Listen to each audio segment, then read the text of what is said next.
Hello everyone, welcome to Gardening TLC. We are going to garden today. So I am in my front garden bed where I have a little area right here that actually transitions into the side bed that leads to the cottage garden. We have some really beautiful things that we're going to plant in this area. But before we can do that, I have a little bit of thistle issue in this area. Been pulling them all summer, they're still there.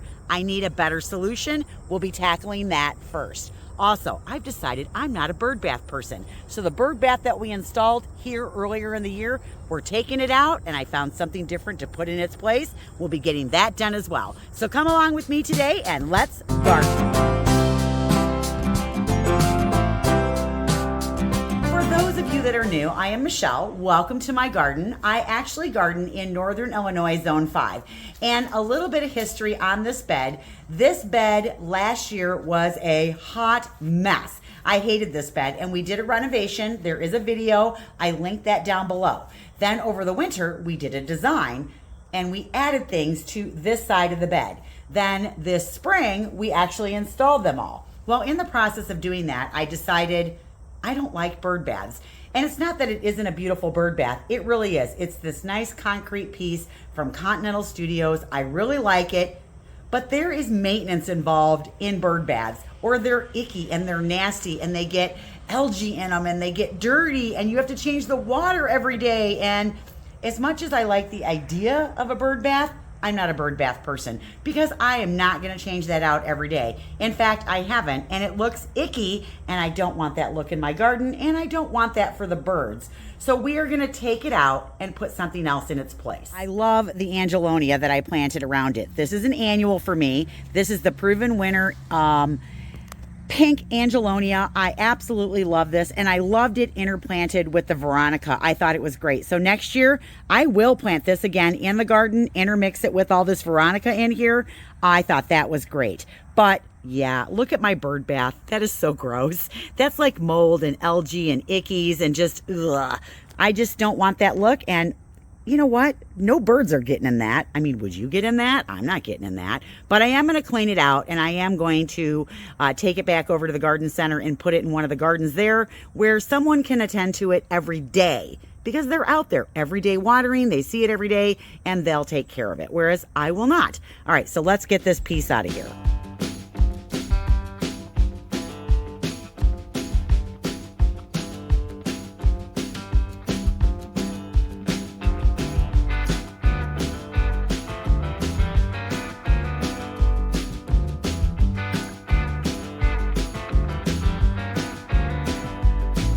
You're like, why did you pull the Angelonia? Because I needed to see the area. Because look what I'm going to put in its place. I have decided to do a Scotch pine topiary. So also, if you've been watching me for a while, you know I've been eyeballing these. And there was this blue Montgomery one that I really loved, but they sold out. And so I ended up getting this one because, one, I think it's a better size for this spot. I know there's a little bit of maintenance to it, but I love it so much, and I think this is perfect. Now I have to look at it from all the different angles, but I love this, and I don't think that the maintenance is going to be incredibly crazy. Scotch pines grow fairly fast, but not crazy fast. I think this is the right structure for here. I love the height of it. It's not too tall. It will grow a little bit higher. I'm not sure how high because all of them are a little bit different. A Scotch pine in nature can actually grow like 50 feet tall, but that's not what's going to happen with this. You're going to control this, and it might grow up a little bit higher, and the balls will get a little bit rounder, but you control that with pruning. Now, this will grow in zone 3 through 8, so a really great cold hardiness, and I have grown Scotch pines in clay before, so I know it will grow, so I'm pretty excited about this. All right, let's look at it from different angles, and then let's get it in the ground. Here's my view from the porch. And now remember, it's going to be a little bit shorter because we have to sink it in the ground, and right now it's still sitting in its pot. But I like my view from here. And as I walk down the path, I've got it kind of positioned equal distance between this bird's nest spruce right here and the other bird's nest spruce on the other side. So I really do like it. I love the Veronica. And then imagine that pink Angelonia throughout here with that Veronica next year. That will look great. So I love that view. And if I keep on walking, I love this, love this. It's not too close to the ginkgo, and the ginkgo is more of a narrower tree, and it's going to grow up, and I can always limb up the bottom branches here as this grows. I like the view here. And I do think, now we had asters here and a rabbit ate them, and the rabbit was living in this coreopsis, and I think because it was living in there and it was like peeing in there, I think that's why all my coreopsis is black like this, because I have another patch that doesn't look like this at all, but every time I came outside, the rabbit was in this patch right here. So I do think, though, that I'll dig these asters out and then get some more of these veronicas and keep the veronica going through here. I think I really like that. It's easy to grow, cut back once a year, get the double blooms on there, and then plant that pink angelonia in there. I just think that's going to be so sweet. So I love this here. I love the view of it. The last place I want to check is just looking out a window. This is looking out the window in my office. I don't have any curtains on here because I like to be able to look out the window. Now remember, this is going to give me winter interest, and I'm in my office way more in the winter than I ever am in the summer. So we have it right there. It's a little blurry because I have screens on my windows, but I like it there a lot. All right, that's where it's going. I used to absolutely hate this bed. When I first did it, I loved it. And then it got overgrown. There was too much in it, and it just wasn't what I wanted. So last year we ripped it out, we widened the path, and we left the anchors. We left my beautiful weeping Norway spruce. We left the limelight hydrangea. I've got a beautiful white pine and some sedum in here. I love that we left all these little pockets that I can plant annuals in, and I'm not planting any perennials in their place. I want the ability to be able to do that every year, because it adds such impactful color and it flowers all summer. It was super easy. I loved it. I did a combination of petunias, gomphrena, verbena, and the Senorita Rosalita cleomes. I loved everything I did over there. So I'll leave that. But what happened was, when we widened the bed, see, and we went around the corner to transition this bed into the cottage garden, we created that side bed, and this garden got longer. So we planted up this side next to the house in the spring, but I never got around to finishing the back corner this spring, but let's finish it now. Fall is an absolutely fabulous time to plant. If you've never planted in the fall, oh my goodness, it is fantastic for plants. The ground is already warm, the temperatures are cooler. Now, sometimes we have dry falls and I have to water a little bit more to get everything established, but I'm telling you what, they don't stress through the heat of the day because it's cooler out. Now, this week we've got upper 80s through the rest of the week, and then we drop into the 70s for the next 10 days after that, and my plants will absolutely love it. I'll have to water everything in and be on a watering schedule to get everything settled in before it goes dormant going into winter. But I am so excited about the plants that I'm putting in here. Let's go check them out. I'm only going to plant 3 plants in this area, 2 shrubs, 1 perennial. I want some fall color, but I also want some dark foliage for some drama, and I want something that smells good when you brush up against it. So for the perennial, I've decided to choose a Nepeta. Now I'm going to plant a calumet, and this is called Montrose White. This is absolutely beautiful, and when you brush up against it, it releases the most delightful scent, and it's this light minty scent, and it's really, really just fragrant when you brush up on it. Now it's got these little bitty white lavender kind of blue flowers all over it. It does bloom all summer long. Oh, that smells so good. And it's going to get 15 to 18 inches high, about 12 inches wide, grows in zone 4 through 10, needs full sun, 8 or more hours, and prefers good drainage. So I'm going to try it in the clay. I am going to backfill with some compost. Hopefully this will take off. I've tried to grow Nepeta in the clay before, had mixed results. So I'm hoping if I build it up a little bit and backfill that this guy will get off to a good start. He'll take and be absolutely great. I'm going to plant it along the edge of the boulders where the path meets the new bed, and I have 3 of them. So Loving that we picked this. I have also chosen a sweet spire. Now I'm going to do the Fizzy Mizzy. This is from Proven Winners. It is a smaller cultivar, and I've grown the Little Henry before. In fact, I have one growing at the garden center that I absolutely adore. The flowers in late spring, early summer are these long panicles, but what they're saying with the Fizzy Mizzy is when the flower panicles come out, they're like standing up almost like an exclamation point. So I can't wait till it flowers. But it also, because a sweet spire, oh yeah, it smells really good. So I'm gonna have fragrant flowers as well. In the fall, this gets a beautiful orange-red foliage all over it, absolutely gorgeous. This guy is only gonna get about 3 feet tall, maybe 2 feet wide, so it's smaller than a Little Henry. They're gonna tuck in along the edge of this border just absolutely perfectly. And that red foliage, you'll be able to see it from out the window and down the end of the path. It'll just peek through. And then it's also the outside edge of the border as you're walking the grass line. So I got 3 of these. I think they're gonna be perfect in the bed. It's always helpful if I give you all the information. It's supposed to grow in zone 5 through 9. It's supposed to be deer resistant. It'll grow in full sun, 6 hours or more, or part sun, 4 to 6 hours. Now I think if you are in that 4 to 6 hour range, it might not flower as much as you want it to, and it might not get as brilliant red as it would in full sun, but it will grow in those conditions. I have also decided to plant a 9 bark. I like the tiny wines so much that I did in the pots that I decided to do the tiny wine over here as well. I'm just gonna do 1. And what I'm gonna do is I'm gonna take the sweet spires and plant 2 on one side of this and 1 on the other side. So this comes up through, because this kind of has an arcing habit to it. Now it doesn't arc as much as some of the other ones because it is a smaller cultivar. Only 3 to 5 feet tall and wide, gets those beautiful flowers on it in the spring. I love the dark foliage of this, and the shape in the winter is really nice as well.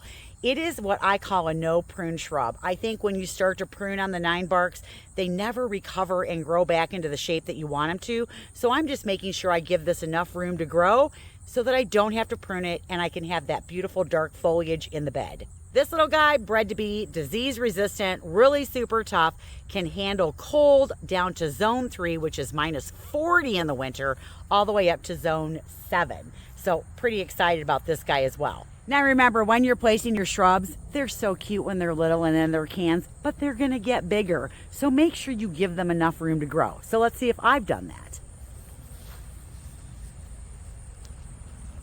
Here's my Fizzy Mizzy. He's gonna get about this tall and about this wide.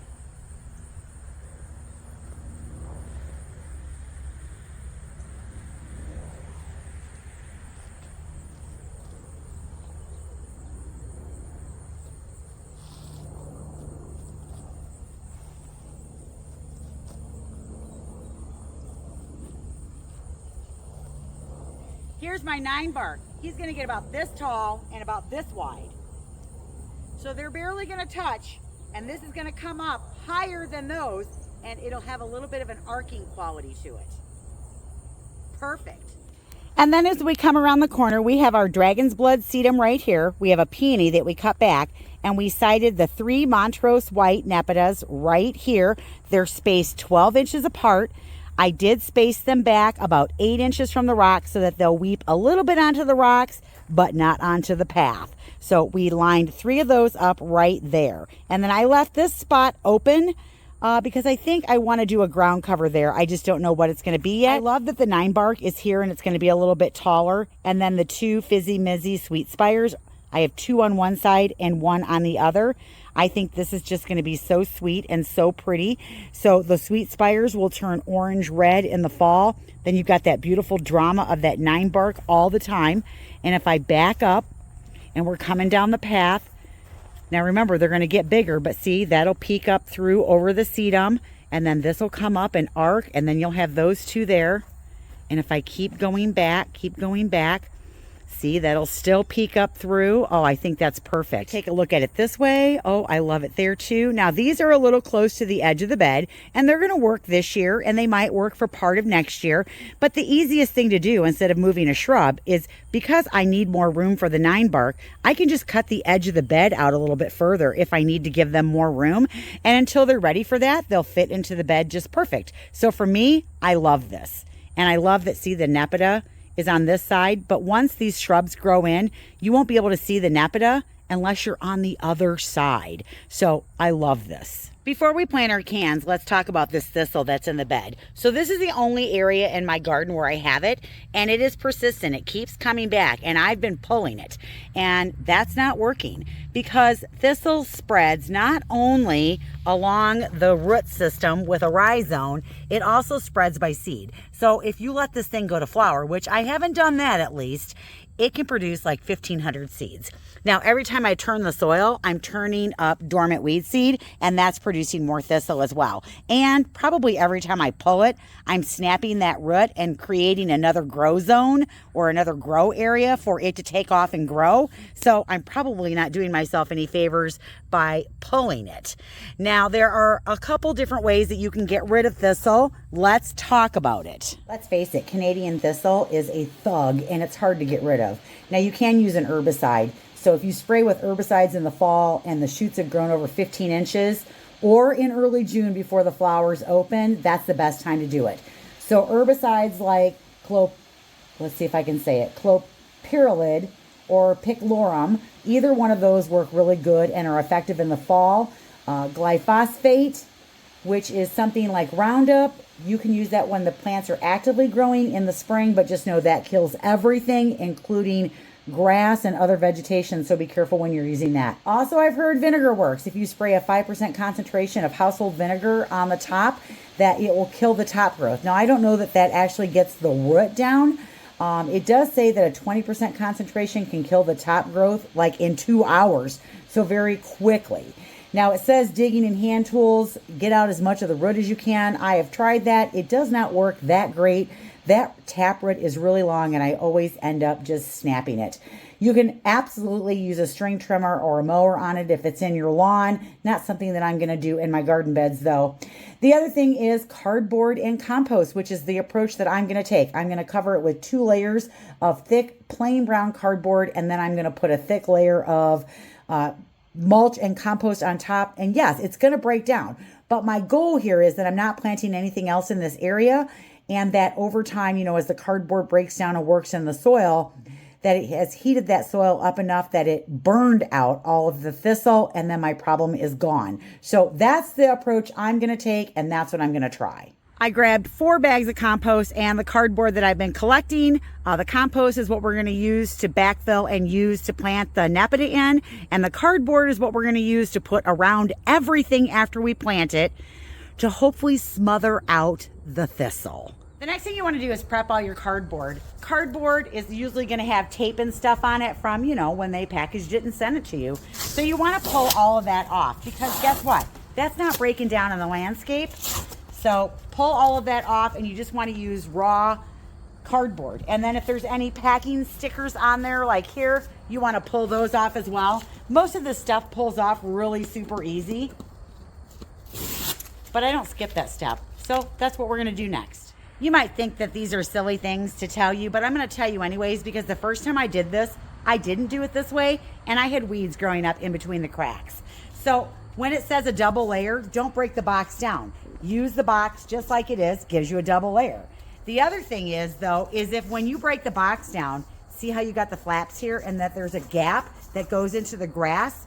You have to make sure that you overlap that so that that is 100% covered, because I guarantee you, if there's weeds or grass, it'll find a way into that little bitty area that was open, and it will grow through there. I know this because I did it. We are ready to plant, but the last thing that we're going to do, just so you know we're doing that as well, is right here where the rocks are. You can see where we ended the path, and then it gets ready to lead around the corner into another area. We will be laying cardboard in this area as well. I'm going to put 2 more pieces of flagstone right here, and then more pea gravel to end this out, and then we'll mulch in this area after we get everything planted. But we won't do that until we get the cardboard down, and the mulch is going to go on top of the cardboard. We have 3 holes dug for the Nepeta. Now I'm going to backfill with the compost, and so what we did was we took the clay and we just removed it all the way out, and we are going to just like pop the thistle out. But what we're going to do is backfill with the compost, we'll roll the rocks out of the way, and then we're going to lay all the cardboard around that. All right, so here we go.